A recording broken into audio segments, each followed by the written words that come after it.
The Dumb Life of Scott Jennings, the poster boy of GOP Fragility. You likely have seen the video where Scott Jennings has a little tantrum on camera crying about how a finger is too close to his face. Jennings is a long-time piece of work with a long history of being kind of a piece of shit, which is, as you'll likely already know, common as fuck with most Republican pundits. In 2007, he was an aide to Karl Rove and pursued politically motivated firings of attorneys who hurt Republican feelings. But Jennings was a fucking moron and did all this over email, even admitting that the people he was firing did nothing wrong but should be fired anyway because he didn't like their politics. Funnily enough, he did this on a private email server instead of the mandated government servers, which was used to cover up thousands of communications that the Presidential Records Act mandates preserving. Jennings was brought before the Senate and even admitted he refused to answer questions because he would likely receive a criminal contempt charge. Later that same year, Jennings gave PowerPoint presentations to government employees, telling them they needed to support Republican candidates and get them elected. A big fucking illegal no-no. Jennings then ran the Kentuckians for Strong Leadership Super PAC, an organization that had 0 donors from Kentucky and which did some pretty swampy, immoral shit and hid a lot of his work in a non-profit that was likely incredibly fucking illegal.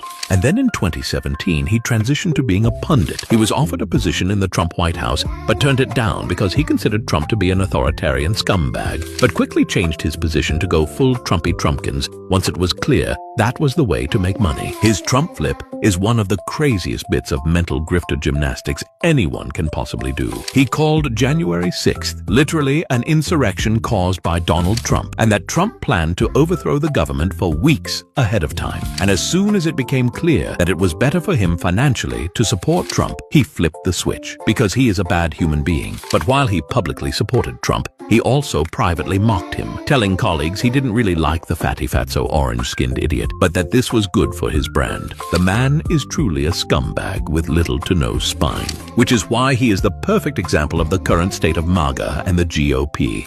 Just an angry old fossil screaming on TV with no morals, no ethics, and no emotional regulation.